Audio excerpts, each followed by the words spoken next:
3기는 복강 내에 쫙 퍼진 걸 얘기하고 4기는 이제 그 이상 뭐 폐라든지 다른 데 간 거예요.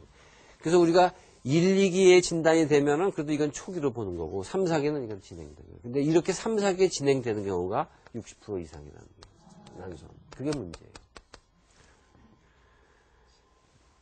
1기에만 진단이 돼서 수술하면 아까도 얘기했지만 8, 90%는 완치가 돼요.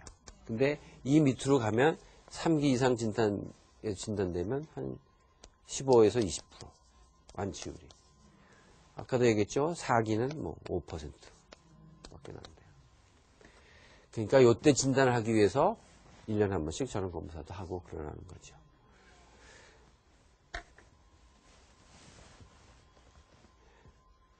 그 다음에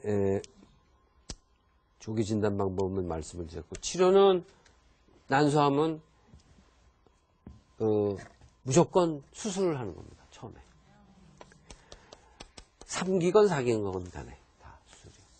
이게 난소암은 특징이 뭐냐면요. 다른 암들 특히 위암이나 뭐 대장암이나 췌장암 같은 것들은 이제 수술하려고 배를 열었다가 쫙 퍼져 있잖아요. 그러면 포기해요. 왜냐면 해봐야 소용이 없어요. 그런데 난소암은 3기, 4기로 뱃속에 쫙 퍼져 있어도 수술을 해요. 해서 가능한 한 많은 암 조직을 제거해서 많이 드러내면 드러낼수록 좋아요. 그리고 남아있는 게 작으면 작을수록 오래 살고 예후가 좋아요. 그게 왜 그러냐면 다른 암에 비해서 이 난소암은 항암제에 잘 듣기 때문에 그래요. 어느 정도. 항암제 아시죠? 쓰면 뭐 머리 빠지고 뭐 그런 것들. 여자분들은 그 머리 빠지는 거에 굉장히 민감하시더라고요. 그죠? 가발 쓰면 되는데 뭐. 근데도 제일 먼저 물어보는 게 꼭 그거부터 물어보고 어떻게 안 맞으면 안 되느냐고. 그게 제일 싫어하는데 어쨌든 그런 항암제에 난소암은 잘 들어요. 아까 얘기한 그런 암들은 항암제에 난소암보다는 잘 안 듣기 때문에 어차피 그렇게 퍼진 거는 수술해봤자 소용이 없고 어차피 치료가 안 되니까 포기를 하는 거고 난소암은 항암제에 잘 듣기 때문에 3기, 4기가 되더라도 수술을 해서 가능한 한 많이 제거하고 남겨놓은 종양이 작으면 작을수록 결과가 좋아요. 그러니까 사실은 의사가 굉장히 고생 많이 해야 하는 수술이에요. 그리고 그렇게 성의껏 해야 이제 잘 치료가 되는 수술이고요. 그러니까 난소암은 어쨌든 무조건 수술을 하고 난 다음에 이제 1기 초 같은 경우는 항암제 안 쓰기도 하지만 대부분은 뭐 아주 1기 초 중에서도 난소 한쪽에만 국한되어 있으면서도 또 조직에 뭐 분화도라고 있어요. 그런 게 좋은 경우에 아주 극히 부분만 빼놓고는 전부 수술에 항암제를 써요. 그래서 항암제에 잘 들으면 완치가 되는 거고 이제 항암제 우리가 여러분들 그 항생제에서 내성이라는 소리 들어봤죠?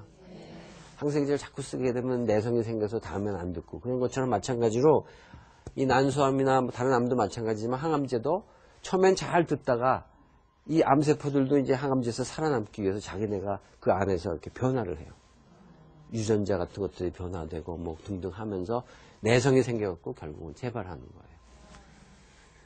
어느 암이거나 재발하면은 그 다음엔 좀 어려워요. 처음에 수술하고 방사선 치료를 하든 항암제를 쓰든 해갖고 나야지 재발하면 그 다음에 날 확률은 5% 미만이라고 보시면 돼요. 그러니까 안타깝죠 사실. 근데 그 다음에 이제 재발했을 때 더 좋은 항암제가 있고 더 좋은 치료방 그리고 방사선 치료라는 건 한 번 충분히 하면 그 다음엔 더 이상 못해요. 왜냐하면 이 피부를 통해서 방사선을 쪼이는 거니까 피부가 견뎌내질 못해요. 그리고 그러니까 이제 더 못하는 건데 그러니까 아까도 얘기했지만 주위 조직의 정상적인 조직이 다 망가지니까 암세포랑 다 같이 죽어버리면 뭐 결국은 사람은 죽잖아요. 그러니까 소용이 없는 거죠. 그리고 항암제도 마찬가지예요. 독하게 쓰면은 뭐 다 죽일 수 있어요. 근데 환자도 같이 죽으니까 정상적인. 그게 안 되는 건 적당한 선에서 써야 되는 건데 그런 내성이 생겨서 이제 다른 약을 쓰게 되고 그러면은 또 잘 안 들어요. 그래서 이제 자꾸 더 좋은 항암제 또 더 새로운 약제를 개발하기 위해서 무지하게 노력을 하고 있는데 아직은 한계가 있어서 재발하게 되면 어렵게 되는 거예요. 그 다음에 이제 이 방사선 치료인데, 아까 얘기한 것처럼 경부암은 주로 방사선 치료를 하고, 또 요새는 방사선 치료할 때 항암제랑 같이 해야 제일 효과적이에요. 그래서 경부암의 경우에 방사선 치료를 할 때는 일주일에 한 번씩 항암제를 맞아가면서 같이 해요. 그게 더 효과가 좋기 때문에. 근데 이 난소암은 뱃속에 이렇게 쫙 퍼지는 건다고 그랬잖아요. 그렇기 때문에 방사선 치료를 하기가 어려워요. 왜냐하면 장이 다 망가지기 때문에 굉장히 화병증이 위험하고 쉽게 해서 장이 녹아요. 그래서 이 난소암에서는 방사선 치료는 아주 극히 일부를 제외하고는 잘 안 합니다. 주로 항암제를 쓰게 되고, 재발을 해도 또 이렇게 한두 군데만 딱 재발하게 되면 수술해서 다시 또 떼어내고, 그러니까 이건 수술을 여러 번 할 수 있어요. 떼어내고 난 다음에 항암제를 쓰는 거예요. 근데 이제 뱃속에 쫙 퍼지기 때문에 수술도 못하는 경우가 대부분이죠, 제가.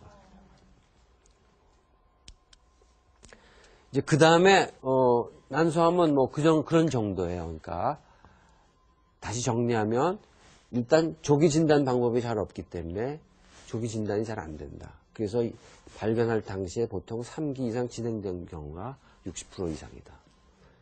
그렇지만 어쨌든 그 초음파하고 저 피검사를 통해서 어느 정도 조기 진단을 할 수 있기 때문에 집에 가족력이 있거나 그런 또 아주 분만을 한 번도 안 했다거나 그런 좀 고위험군에서는 1년에 한 번씩 저 두 가지 검사를 하는 게 추천이 되고, 치료 방법은 수술하고 항암제를 쓰는 게 보통이다.